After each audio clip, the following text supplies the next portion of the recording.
Ok. Vous allez nous excuser parce que nous avions un petit souci de transmission sur YouTube. Et donc, nous sommes obligés à revenir sur Facebook afin que vous puissiez véritablement bénéficier des enseignements d'aujourd'hui au nom du Seigneur Jésus. Alors, la foi d'aujourd'hui est à voir, l'enseignement d'aujourd'hui est à voir avec, nous sommes dans le quatrième chapitre, qui est le chapitre de la foi spéculative. Je disais que la foi spéculative, c'est une foi qui a des piliers. Le premier pilier de la foi spéculative est à voir avec la manque de clarté et précision. La manque de clarté et précision. La foi spéculative a le deuxième pilier qui est un raisonnement charnel fabriqué selon les conjonctures. Selon les conjonctures. Qu'est-ce que ça veut dire une foi charnelle, un raisonnement charnel fabriqué selon les conjonctures? En fait, elle est posée sur la supposition qui n'est pas fondée. Hein? En fait, une supposition fondée sur les apparences. Vous allez voir que dans le système religieux, les gens vivent les apparences. Parce que c'est ça que le système religieux transmet aux gens. Les gens doivent vivre sur les apparences. Ces apparences-là ne sont pas mises en place n'importe comment. Les apparences, vivre sur les apparences, viennent du deuxième pilier. Ça veut dire que les gens vivent selon un raisonnement charnel qui est comme, en fait, qui vit selon la conjoncture ou selon le milieu où la personne vit. Ou le milieu où les gens vivent. La foi spéculative, elle vit de ça, de ces positions fondées sur les apparences. Elle vit sur des probabilités. Pas une certitude, une probabilité. Ok? Hypothèse des choses qui sont en fait encore, qui ne sont pas encore reçues ou confirmées. Vous voyez? On vit des hypothèses. Je vous donne un exemple. Pour exemple, une personne qui, quand vous lui dites que Seigneur a déjà tout accompli à la croix pour lui, il va te dire oui. Il va te dire oui. Il va faire des comptes qu'il a cru en ça. Mais les enseignements qu'il va recevoir dans le système religieux, parce que c'est ça le système religieux, va l'amener à vouloir faire quelque chose de lui-même pour mériter le salut. Est-ce que nous comprenons? Faire quelque chose de lui-même pour mériter le salut. D'ailleurs, le salut enseigné dans le système religieux, c'est un salut méritoire. Ce n'est pas un salut qui est outorgué par moyen de la grâce. Mais c'est méritoire. Alors, comment une personne qui pense qu'à travers de faire ceci et faire cela, je vais mériter mon salut de la part de Dieu. Dieu sera obligé de me concevoir le salut parce que j'ai fait ça, j'ai fait ça. Cette personne va croire que Jésus a fait quelque chose pour lui. Non, il ne va pas croire. Il va croire simplement pour apparence. Et les gens qui vivent de cette façon, ce sont les gens qui ont la foi spéculative. Est-ce que je me fais comprendre? Ils vivent de la foi spéculative. On va doucement. Cette foi spéculative Et il s'attache beaucoup à la théorie. C'est une foi qui s'attache à la théorie. Quelqu'un me dira, non mais attends, je ne comprends plus. Vous avez dit que la foi, dans le chapitre de la foi factuelle, tu as dit que la foi factuelle, c'est une foi que les gens, ils ont tendance de faire quelque chose d'eux-mêmes pour prouver leur foi. Quand en vérité, ce n'est pas cette foi-là qui est convenable. Maintenant, là, tu dis, dans le spéculatif, tu nous dis, non, la foi, les gens qui vivent de la foi spéculative, ce sont les gens qui s'attachent beaucoup à la théorie et pas à la pratique. Ça veut dire quoi? Je ne comprends plus rien. Je ne comprends plus rien. Alors, je dois pratiquer les œuvres pour justifier ma foi? Oh,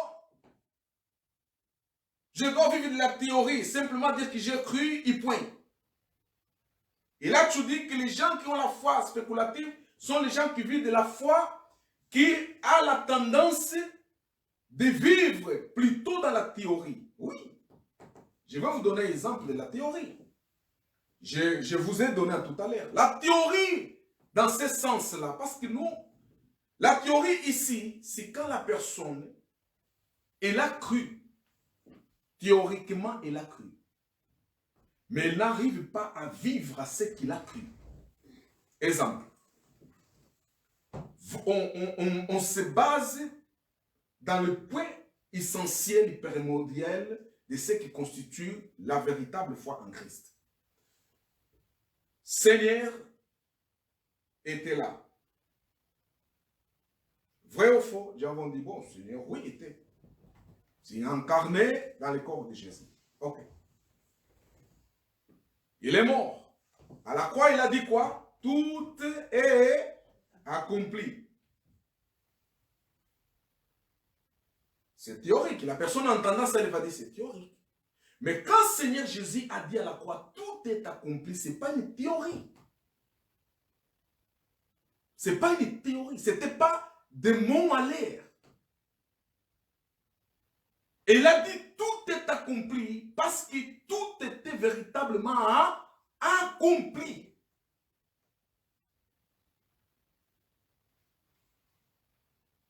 Maintenant, la personne qui ne comprend pas ça, il dira, oui, il avait tout accompli véritablement. Mais moi, je dois faire quelque chose pour rendre la parole de Jésus qu'il a dit que tout est accompli, pour rendre cette parole en quoi? En pratique. Pour que nous ne restions pas théoriques. Vous voyez? Pour lui, ce que Jésus a dit à la croix que tout est accompli est théorie. Maintenant, pour que cela que Jésus a dit à la croix que tout est accompli soit une pratique, je dois maintenant faire quelque chose pour rendre cette parole de Jésus, quoi? Pratique. C'est une personne qui a une foi spéculative, qui vit dans la théorie, qui ne veut pas comprendre que Seigneur, quand il a dit que tout est accompli, véritablement tout était quoi? Accompli. Ce n'est pas lui qui va accomplir quelque chose. Mais tout était véritablement accompli par le Seigneur.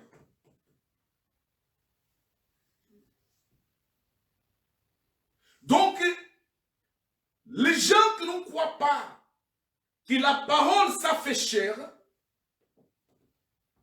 ce sont ce genre de gens. Parce que quand, Seigneur, l'écriture dans les gens dit que la parole se fait chair, il va te dire, vous voyez, la parole se fait chair pour nous faire comprendre que tout ce qu'il a fait n'est pas une théorie, mais c'est quoi? C'est une réalité. Amen. Alors quand je crois à ce que le Seigneur a fait pour moi, et je vis à me justifier dans ce que le Seigneur a fait pour moi, je vis dans la pratique. Même que la personne qui ne comprenne pas qu'est-ce que c'est pratiquer ce que le Seigneur a fait pour toi, va te juger en disant qu'il faut que tu fasses quelque chose pour démontrer que toi, tu as véritablement accru dans ce que le Seigneur a fait pour toi. Amen. En fait, dans la foi, ce n'est pas le faire. Dans la foi, c'est croire. Et cette croire va créer un comportement naturel dans la personne. Les figuiers ne peuvent pas donner de mangue. Les figuiers ne peuvent pas donner de mangue. Est-ce que nous comprenons? Ça veut dire quoi? Ça veut dire que j'ai vu dans ce que le Seigneur a fait pour moi. Et naturellement, ce que de Dieu va se manifester dans quoi? Dans ma vie. Je n'ai pas à mettre les 10 commandements. Je ne dois pas faire ça, pas faire ça, pas faire ça. Là, j'ai en train de faire quoi? Là, c'est une foi mécanique. En fait, j'ai en train de prendre maintenant les œuvres avant de quoi? Avant la foi. C'est la foi qui précède. Ça veut dire, la foi crée dans la personne le faire. Mais la religion, elle a fait le contraire. Il faut faire pour démontrer que tu as fait quoi? Tu as cru. Mais Jésus, il dit non. Il faut croire pour démontrer que tu fais ce que j'ai dit. Sinon, la foi de Thomas était une foi sincère. Ce serait une foi sincère. Parce qu'il a croit. Il a dit, si je ne vois pas. Il voulait voir. Mais le Seigneur va l'appeler de quoi? Va le traiter d'incrédule. La foi spéculative, il fonctionne de cette façon-là. La foi spéculative, il fonctionne dans la théorie sans se préoccuper de la pratique et l'expérience. Cette foi spéculative, il s'attache à la théorie sans se préoccuper à la pratique et l'expérience. Son mot d'ordre, en fait, dans la foi spéculative, il y a une façon de se comporter. La foi spéculative, il y a une façon de se comporter. La façon de se comporter dans la foi spéculative, c'est je présume. Hein? En fait, j'assume. Pas je présume. J'assume, donc je présume. Ça veut dire qu'assumer, c'est que la personne présume. Est-ce que je comprends? C'est que la personne présume. Qu'est-ce que la personne présume? Normalement, les gens sont attirés à présumer ce qui leur dénomination les inculque. Vivre de ce que ma religion inculque en moi. Présumer. Je vis de ça, et point. Je ne vais pas aller pour comprendre la réalité de ce que je présume. La personne a peur d'aller à la rencontre de la réalité de ce qu'il présume. Est-ce que nous comprenons? Est-ce que nous comprenons? Oui. En fait, c'est la présomption. La foi spéculative, c'est une foi de présomption.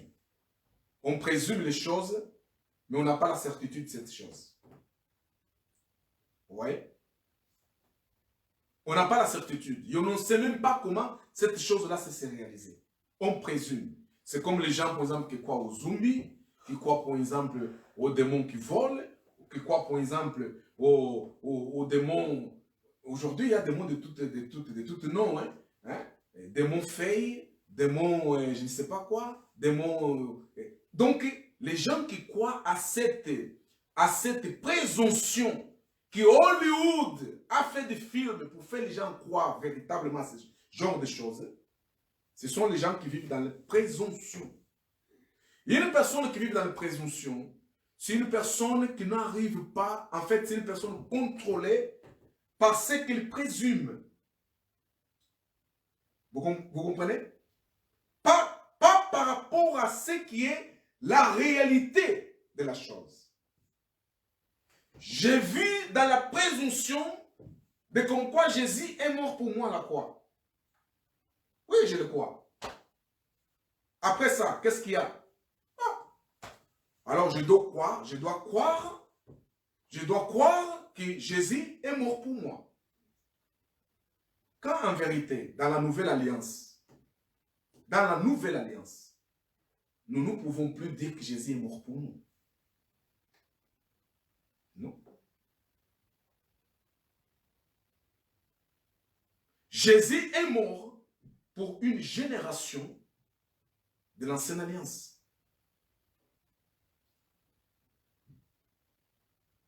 Est-ce que je me fais comprendre? Ah, là, ça devient difficile. Jésus, le Christ, est mort pour une génération de l'ancienne alliance. Pourquoi? Parce que la génération de l'ancienne alliance était une génération quoi? Attachée par les péchés immortes, condamnée par la mort et condamnée par la loi. Maintenant, Jésus, le Christ, va mourir à la croix afin de libérer cette génération de quoi? De cette condamnation. Mais pour nous qui naissons aujourd'hui dans la nouvelle alliance avec la vie de Christ, tu ne peux pas dire que Jésus-Christ est mort pour moi.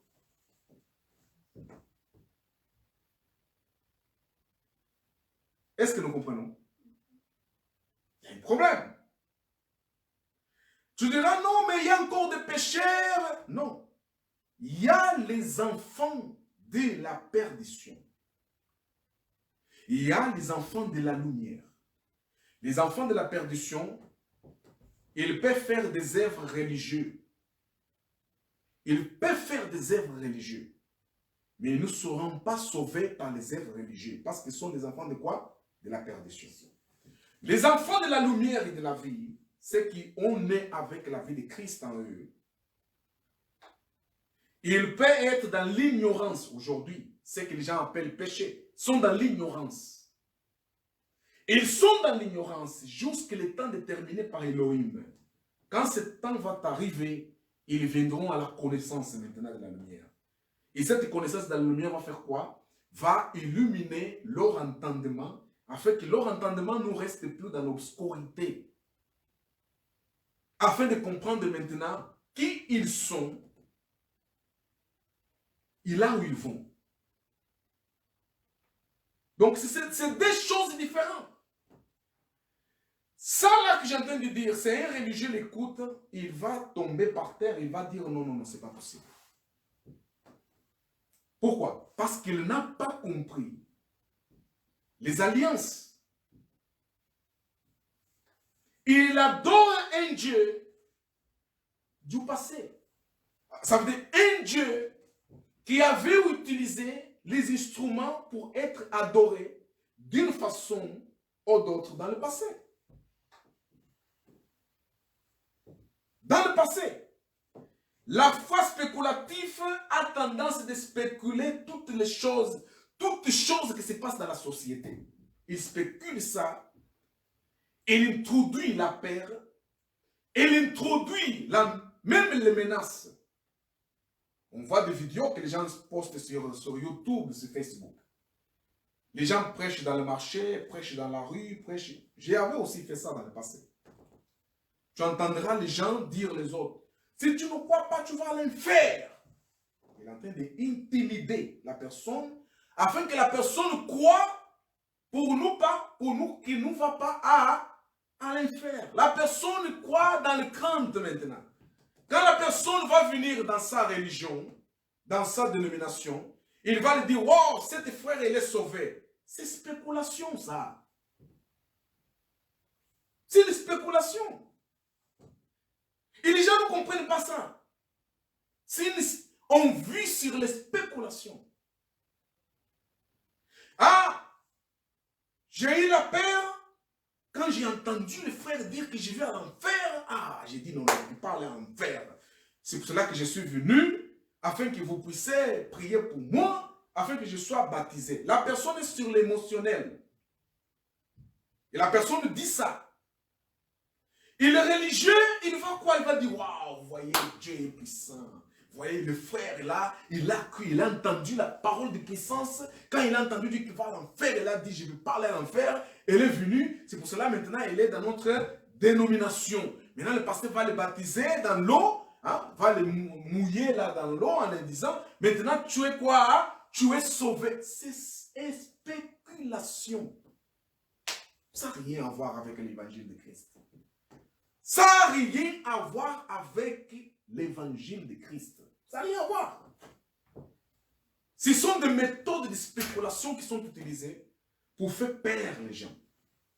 Alors, cette foi spéculative, elle est pratiquée à 1000% aujourd'hui dans le système religieux. C'est par moyen de laquelle que le système religieux est en train de, en fait, arriver à se planter dans toute partie dans le monde. Le système religieux, à travers des mouvements pentecôtisme, charismatique et réveil, en train de s'implanter dans tout le monde à travers de cette foi spéculative. Parce qu'ils utilisent ça comme un moyen de faire les gens croire dans nos enseignements et spéculatifs aussi. Mon frère, si tu ne crois pas, tu vas à l'enfer. Tu vas à l'enfer. Je te dis que tu vas à l'enfer. Oh, je vais à l'enfer. Non, je peux pas aller à l'enfer. Intimidation. La personne croit, dit ok. Pour que je ne va pas le faire, qu'est-ce que je dois faire? Je dois être baptisé dans l'eau et demeurer dans notre religion. Eh bien, la personne va être baptisée dans l'eau et va demeurer dans la religion. Et quand la personne est baptisée dans l'eau et demeure dans la religion, maintenant, ils vont dire, tu es sauvé. Qui vous a donné cette certitude que cette personne est sauvée? Qui vous a donné? Ah non, parce que la Bible dit. La Bible dit quoi? Ah, Jésus a dit à ses disciples, qui croit sera baptisé, sera sauvé. Jésus envoie ses disciples à qui? Aux Juifs. Envoie ses disciples à qui? Aux Juifs. Paul lui-même a dit, dans le ministère de la révélation de Nouvelle Alliance, Paul dit, moi, j'ai baptisé personne, moi. Sauf la famille des Cèphes. En fait, c'était au début. Elle était encore un peu embrouillée dans ce que les autres apôtres enseignaient, mélanger l'ancienne alliance de la nouvelle alliance. En fait, hein, les disciples prêchaient encore le nazarénisme. Et alors, Paul était encore néophyte dans la foi en Christ. Quand Seigneur l'a appelé pour être apôtre, il tâtonnait encore un petit peu. Et il a fait ça. Mais quand Seigneur l'a fait comprendre, il a dit non, je ne peux plus baptiser personne. Seigneur ne m'a pas appelé pour baptiser moi. Non. Je baptise personne. Pourquoi? Parce qu'il a compris que ce n'est pas le baptême de l'eau qui va sauver la personne. Ce n'est pas ça qui va sauver la personne. La personne, pour la nouvelle alliance effective, la personne n'est déjà sauvée.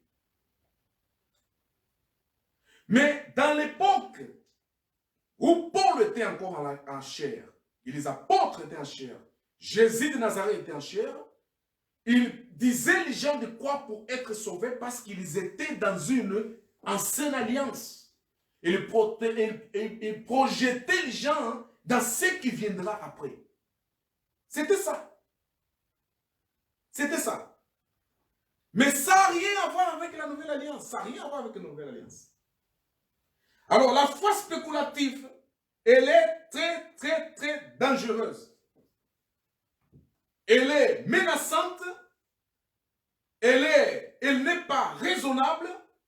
Elle raisonne selon ce que je vous ai dit au principe, dans les conjonctures de ce que la société est.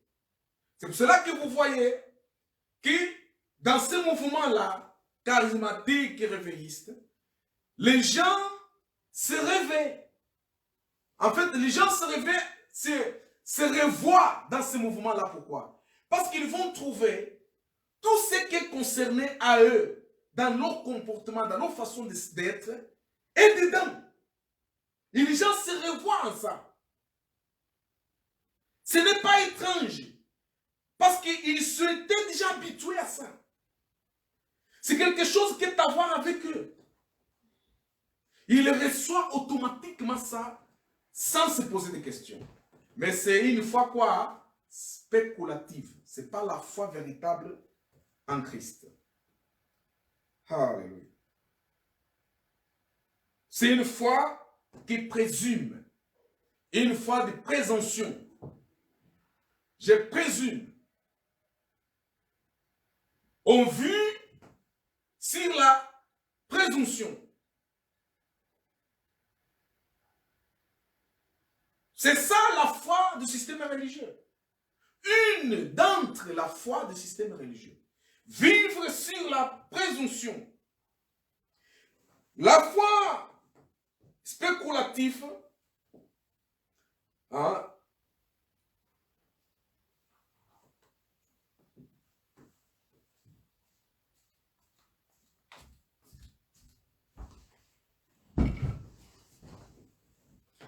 c'est une foi qui a comme façon de dire, ou façon de se comporter en disant que je me tiens, je tiens pour vrai, en fait, je tiens pour vrai, hein, je tiens pour vrai ce qui n'est pas probable.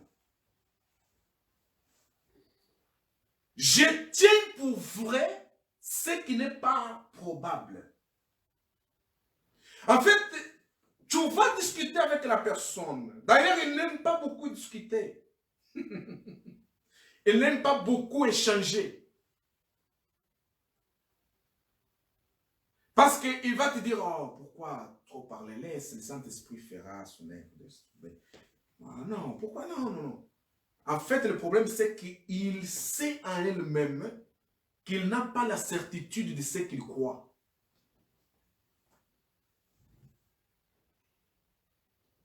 Il a cru parce qu'ils l'ont menacé qu'il va à l'enfer. Il a cru parce qu'un jour il était malade, il est parti dans ces endroits-là, ils ont prié sur lui, il est guéri.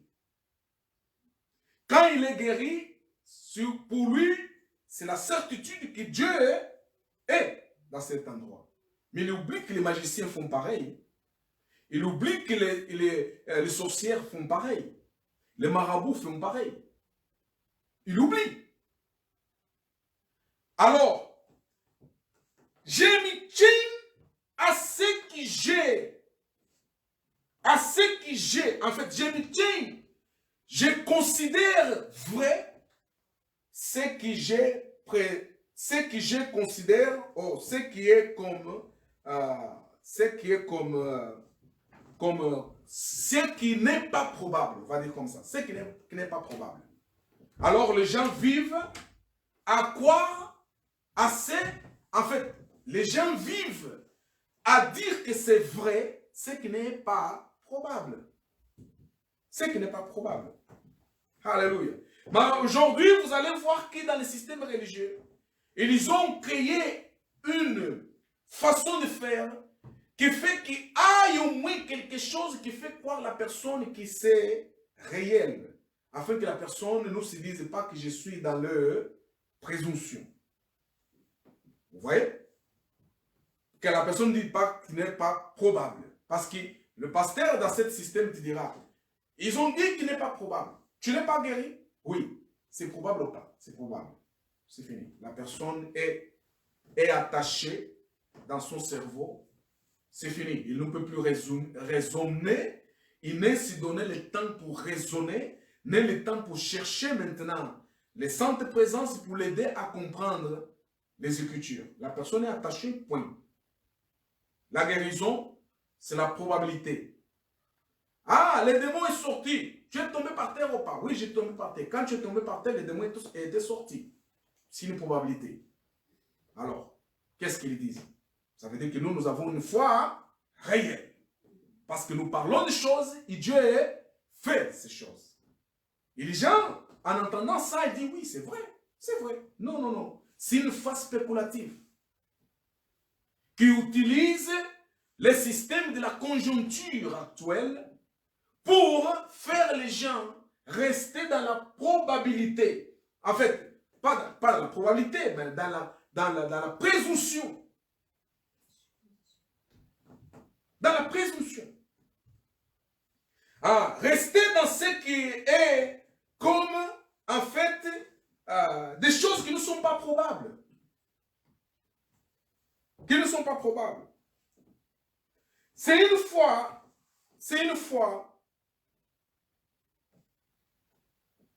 qui a, pour exemple, comme la doctrine de Trinité. Vous avez déjà entendu parler de la doctrine de Trinité. Dieu Père, Fils, le Saint-Esprit. Dieu le Père, Dieu le Fils, Dieu le Saint-Esprit. Il y a même des gens qui prient comme ça, au nom de Père, au nom de Fils, au nom de Saint-Esprit. C'est la foi spéculative. La foi spéculative. Parce que la foi spéculative, c'est quoi? C'est vouloir croire qu'il y a trois dieux. Dieu le Père, qui est le Père qui est au ciel. Ils viendront avec le chapitre en disant, voyez, ici, là, vous allez voir qui? Dieu au ciel avec la main. C'est mon fils. Jésus dans l'eau, baptisé. Et le Saint-Esprit qui descend. C'est la certitude d'existence de quoi? Hein? De trois dieux. Eh oui, quand vous lisez les Écritures, vous trouvez ça, non? Vous trouvez Jésus le jour de baptême, Jésus de Nazareth le jour de baptême, il était dans l'eau, lui, Jésus, dans l'eau. Et la voix qui parlait au ciel, c'était la voix de qui? De Pierre, de Père. Et après, le Saint-Esprit est descendu en forme de colombe. Là, vous avez les trois représentations. Ça, c'est le paganisme, ça. C'est une doctrine de païens. Ça n'a rien à voir avec le christianisme. Non? Ça n'a rien à voir avec... Je n'ai même pas beaucoup parlé de christianisme parce que le christianisme, c'est une religion qui était fabriquée à toutes pièces par Constantin. Ok? Alors, nous parlons de la foi en Jésus le Christ. Cette doctrine qui est de la Trinité ontologique, formulée au Conseil de Nicée. Vous voyez, c'est à partir de là, au Conseil de Nicée, qui ont pris la décision de faire exister Dieu le Père, le Fils et le Saint-Esprit. Au Conseil de Nicée.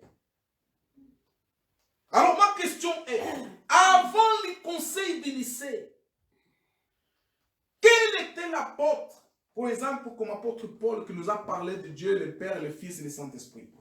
Ces choses-là, si vous allez les trouver, que les apôtres l'ont dit, ce sont les choses omises par le Conseil de Nicée. Ce Conseil de Nicée, maintenant, qui a pris la Bible, il a mis en certains endroits les choses qui ont à voir avec la doctrine du système religieux qui est né comme christianisme. Vous comprenez? C'est là que je vous parle beaucoup que la Bible, Louis II et les autres consorts sont des Bibles adultérées. Tob, hein? Ce sont des Bibles adultérées. Et ils ont comme objectif d'assurer et faire confirmer ce qui était dit. Ce qui était dit dans le conseil de Nicée. À travers de cette Bible falsifiée, ont introduit dans la mentalité des gens une doctrine d'un système religieux appelé christianisme romain.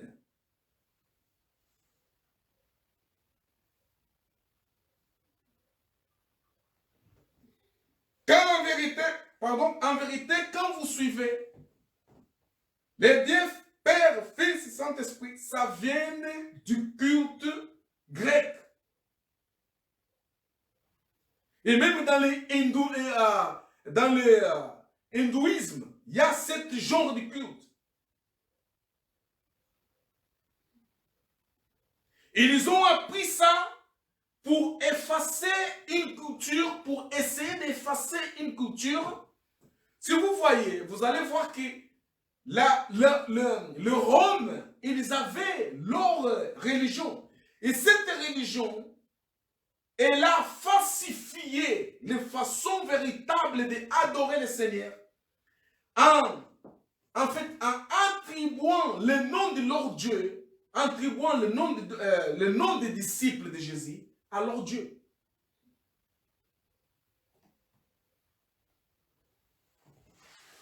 Et le système religieux a pris ça, a continué à prêcher.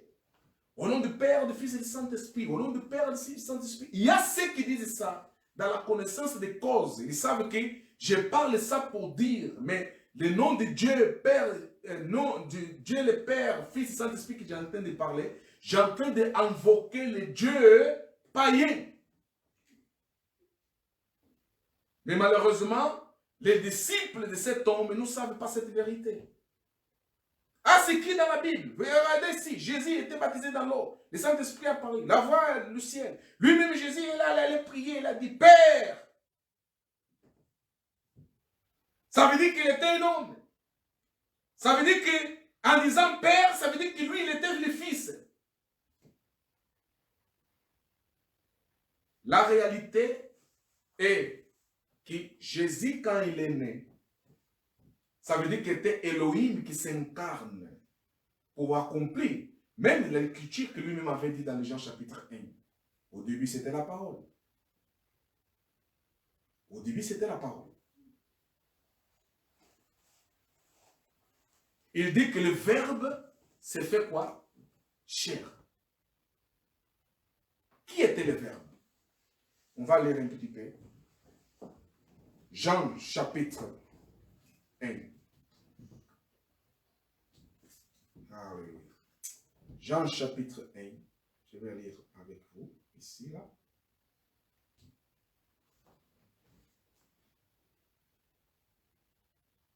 Jean chapitre 1. Attendez, ok.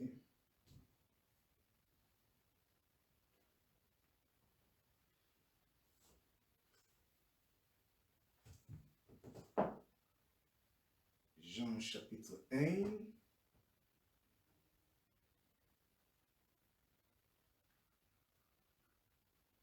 Je vais lire dans le langage simplifié. Jean chapitre 1, verset 1, dit suivant.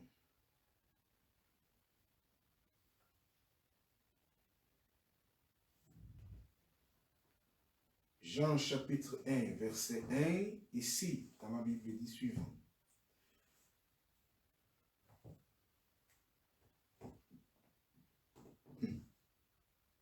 La lettre scandalisée ici.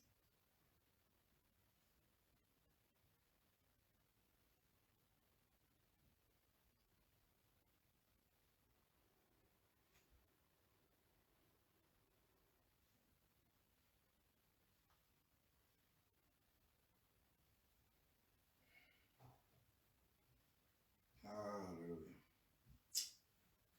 Jean chapitre 1, je voulais lire selon la Bible approfondir, mais ça va m'amener encore une heure d'expliquer ça. Donc je vais simplifier la chose avec les résumés selon Jean chapitre 1, verset 1. Il dit suivant.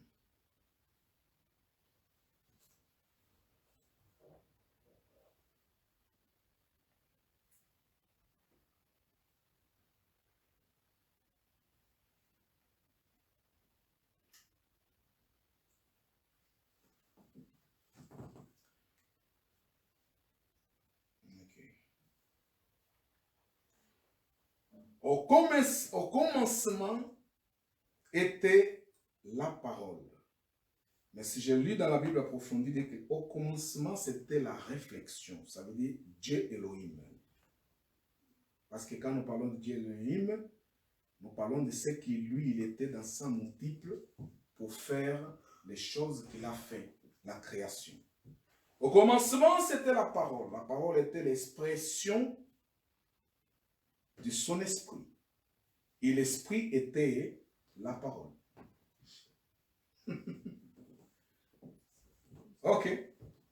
L'esprit était la parole. Raison par laquelle le Seigneur dit, la parole que je vous adresse, c'est la vie. Parce que, pourquoi le Seigneur dit ça?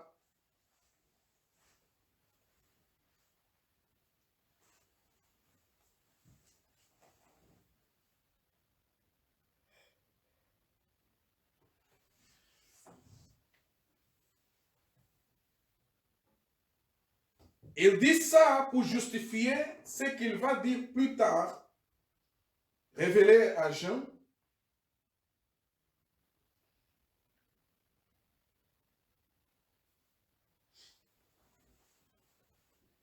En disant, dans le verset, dans le même chapitre 1,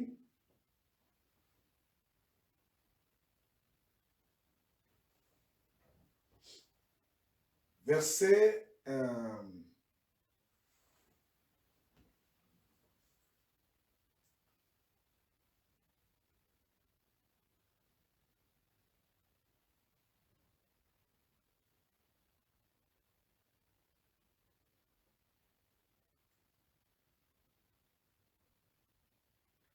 verset 8 dit, il parle des gens, c'est pas le verset 8, ici il parle des gens qui témoignent, ils n'étaient pas la lumière, mais ils témoignent à propos de la lumière, parce que le Seigneur a donné la possibilité de témoigner à propos de la lumière. Mais c'est le verset 14 qui nous parle, dit, et la parole était fait chair, et a habité parmi nous, pleine de grâce et de vérité. Et nous l'avons contemplé, nous avons contemplé sa gloire. Une gloire comme celle du seul Père engendré comme Fils. Du seul Père engendré comme Fils. Ça veut dire qu'ici, là, nous parlons de qui? Nous parlons de Elohim.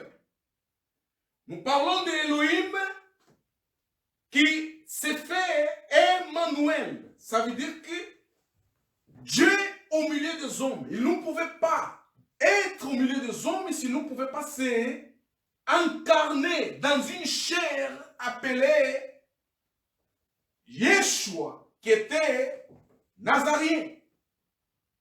Est-ce que nous comprenons? Ça veut dire que Seigneur s'y incarne dans la chair. Qui s'incarne dans la chair? La parole. Qui est cette parole? Cette parole, c'est celle-là qui, chapitre 1, le verset 1 qu'on a lu, il dit que c'est la parole. Cette parole, ça c'était au commencement. Elle était au commencement, ça veut dire qu'elle est au début de toute chose.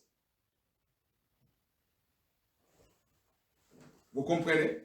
Alors, une personne qui a une foi spéculative, il aura la tendance de ne pas comprendre que quand nous parlons de Jésus de Nazareth, c'était simplement un support des fils de l'homme, comme lui-même disait, qui avait caché en elle qui?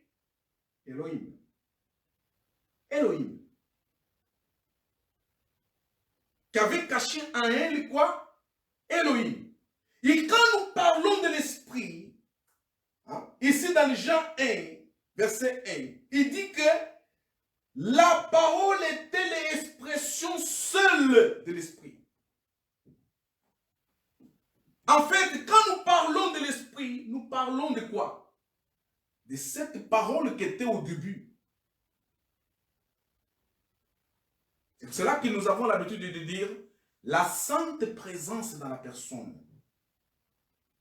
Pourquoi? Pour éviter que les gens tombent dans le raisonnement spéculatif d'utiliser le nom de Saint-Esprit comme quelque chose à part. Comme une personnalité à part de Dieu. La religion enseigne le Saint-Esprit en étant une personnalité à part qui représente à Dieu. Quand en vérité lui-même, Jésus de Nazareth, il avait dit que Dieu est esprit.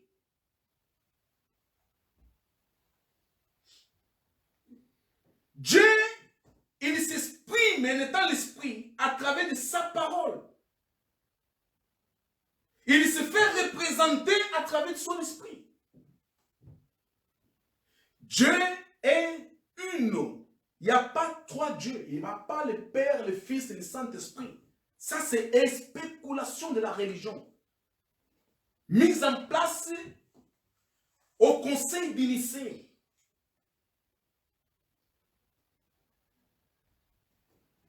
Au conseil de Nicée. Et aujourd'hui, vous allez trouver les gens, quand ils veulent justifier n'importe quoi, ils justifient au nom du Saint-Esprit. Pourquoi? Parce qu'ils l'ont appris que le Saint-Esprit, c'est une personnalité individuelle qui fait partie de Dieu, mais il est à part. C'est de là où vient l'écriture. Jésus est monté, Jésus le Christ est monté au ciel et il est assis à droite des Pères. Pour montrer qu'il est, Jésus, il est assis à droite des Pères. Et le Saint-Esprit maintenant est descendu. Ça veut dire, Dieu est au ciel assise, et Jésus, le Fils, assise à son droite. Et le Saint-Esprit fait quoi? Est descendu. C'est d'idolâtrie, ça. C'est d'idolâtrie que l'Église romaine, le christianisme de l'Église romaine, avait mis en place dans le conseil de Nicée. Maintenant, la foi spéculative vive de cette... Il transforme ça, comme nous avons dit à tout à l'heure. Qu'est-ce que nous avons dit à tout à l'heure? Que la foi spéculative, qu'est-ce qu'elle dit? La foi spéculative, elle a un slogan, elle a une façon de vivre, de dire suivant. La foi spéculative, elle vit de façon suivante. Elle vit de façon suivante, la foi spéculative.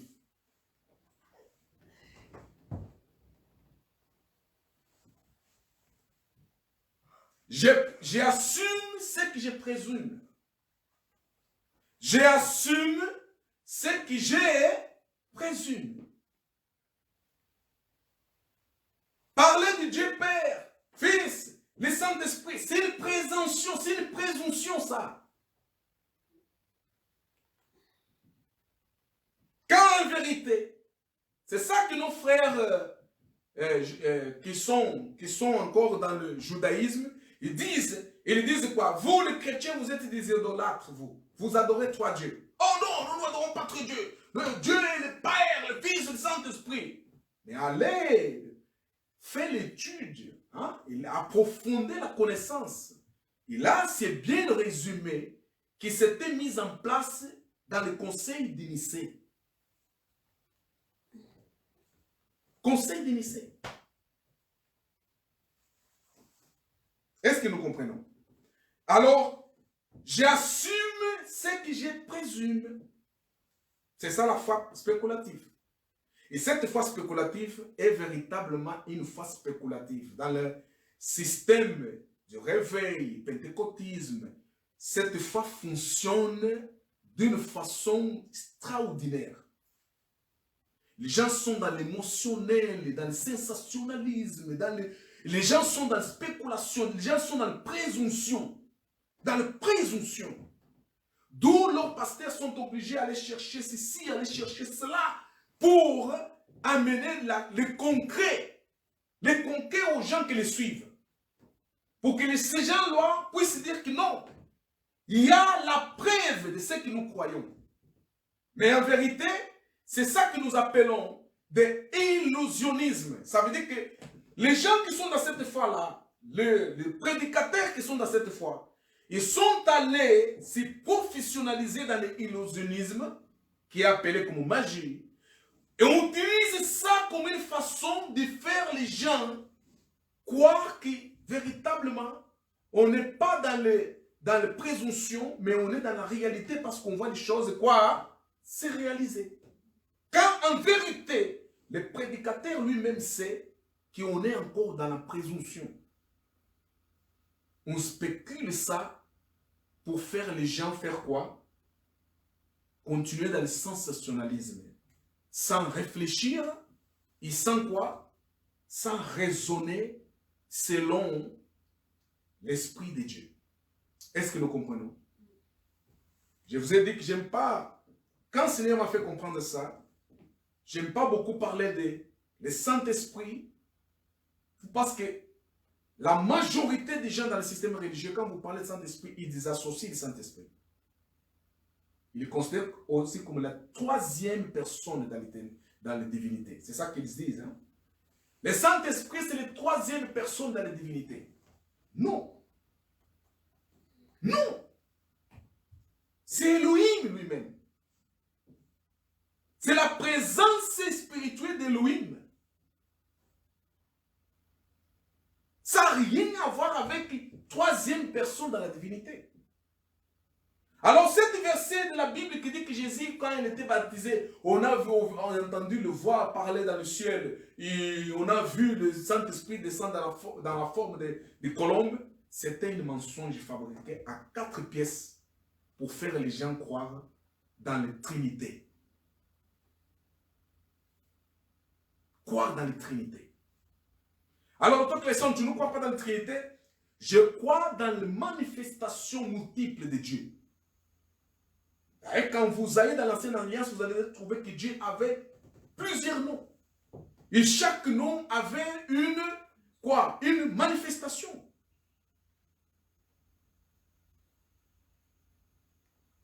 Nous avons donné plusieurs exemples. Je suis le Père. Je suis personnellement, je suis Père. Mais je suis aussi un mari. Mais je suis aussi un monsieur. Dieu opère en plusieurs facettes. Ça, nous ne savons pas dire que Dieu, il est un Dieu, en fait, il a une représentation. On a dans l'éternité la représentation de Dieu le Père, le Fils et le Saint-Esprit. Non, c'est le mensonge. C'est le mensonge. La foi spéculative sont fondée dans cet principe-là. Ça veut dire la Trinité. Croire la Trinité comme une forme, c'était créé dans le Conseil de Nicée. Dans le Conseil de Nicée, hein, dans les années 325. L'année 325 dans le Conseil de Nicée, c'est là où ils ont créé cette monstre de la Trinité.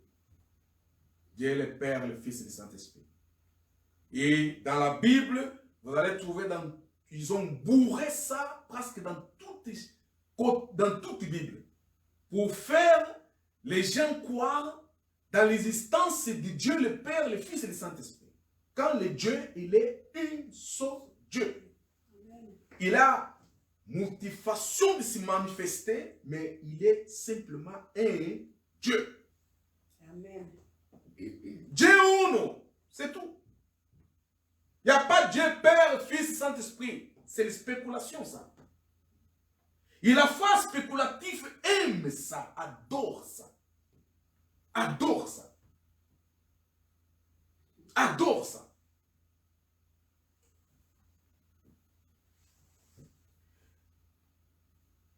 Cette foi spéculative est utilisée par les érudites. Les érudites sont les gens appelés dans un autre mot comme intellectuels, les gens qui ont beaucoup de connaissances. Et les gens initiés dans cette doctrine-là, en fait, des gens enseignés, des philosophes, des théologiens, des critiques textuelles, hein, et de toutes ceux qui sont insensés, et ils aiment beaucoup utiliser cette foi.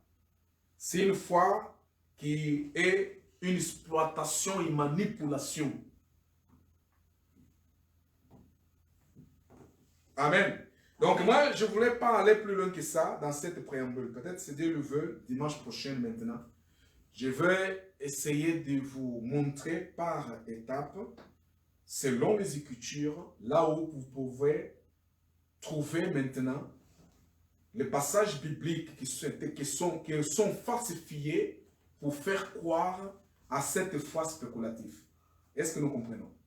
La première passage biblique qui était falsifié pour faire les gens croire dans la foi spéculative, c'est la Trinité. La Trinité, c'est la doctrine mère du système religieux. Aujourd'hui, tu vas dans les églises, tu sais qu'ils appellent les églises, les assemblées, en fait. Tu vas trouver devant leur pulpite un dessin d'une colombe. Une colombe. Je pose la question, c'est quoi le colombe là? C'est le Saint-Esprit. C'est le Saint-Esprit. Ah bon? Ok. Tu vas dans un endroit, tu trouves un dessin d'un lion. C'est quoi cet lion? C'est Jésus-Christ. Ah, waouh. Tu entres dans un endroit, tu trouves aigle. C'est qui l'aigle? Jésus-Christ. Ah, mon Dieu. Ok. Tu entres dans une autre, tu trouves une photo d'un monsieur de Hollywood avec les barbes marron, une barbe bien dessinée marron, les yeux bleus avec les deux doigts comme ça. C'est qui celui-là? C'est Jésus-Christ. Ah, mon Dieu. Je vais. Je comprends. C'est Jésus-Christ. Oui, c'est Jésus-Christ. Hein? Ah bon. Tu vas trouver un autre dessin avec un cœur là, un cœur ici au milieu, avec espèce des étoiles à côté. C'est quoi? Ah, c'est le cœur de Jésus, un cœur bon, merveilleux. Je vous dis, les croyants du système religieux sont de véritables idolâtres. Mais ils ne font pas autre chose, ils font ce qui la mère de leur doctrine, de leur enseignement, les a enseignés, ils les a inculqués. C'est ça qu'ils font. Donc c'est une foi spéculative, une foi qui spécule, une foi qui est manipulateur, une foi qui exploite et manipule les gens. Une foi très dangereuse, qui vient d'une religion créée par l'homme. Le christianisme, c'est une religion créée par l'homme. C'est pas une... D'ailleurs, c'est une religion. C'est pas la foi dans la personne du Seigneur Jésus le Christ. Comme en étant lui-même. Ça veut dire, cette chair que la Bible dit que la parole se fait chair. Alléluia. C'est pas ça. C'est pas ça. Le christianisme, c'est quelque chose inventé par les raisonnements spéculatifs de l'homme. L'homme a créé son Dieu, a créé sa doctrine. Ce n'est pas la foi en Christ. Ce n'est pas la foi en Christ. Ceux qui m'écoutent vont dire, oh là là. Alors, ça veut dire que le chrétien n'est pas chrétien. N'est pas chrétien. Alors qu'est-ce qu'il sait? Je suis quelqu'un qui a la foi dans la personne du Seigneur Jésus-Christ. Et ce n'est pas n'importe quel Christ, le Christ crucifié et ressuscité. Amen. C'est à lui que j'ai la foi. C'est lui qui est mon Dieu. Amen. Il était descendu, s'est incarné comme il était l'homme, pour accomplir ce qui lui avait parlé dans la bouche, à travers son esprit, dans la bouche du prophète en disant, je vais descendre. Emmanuel, Dieu avec les hommes. Il était là. Amen. Le corps qui l'avait couvert, cet corps de Jésus de Nazareth, était nécessaire que cet corps soit crucifié, qu'il soit donné en sacrifice pour les péchés. C'est pour cela qu'aujourd'hui, nous naissons dans cette nouvelle alliance sans péché. justifiés et les enfants d'Élohim. Parce que dans le passé, Élohim avait sacrifié le corps qu'il avait comme étant Jésus de Nazareth à la croix de Golgotha pour toi et pour moi. Alléluia. Alors, c'est ça qu'il faut comprendre, mes frères. C'est ça qu'il faut comprendre. Il ne faut pas vivre dans la spéculation. Dimanche prochain, on va encore parler sur la foi des spéculations pour entrer dans les détails, pour ne pas rester beaucoup de temps. Que le Seigneur Tout-Puissant vous bénisse. Il vous garde au nom de Yeshua HaMashiach. On va se mettre debout. Amen. Et on va prier. On va prier le Seigneur.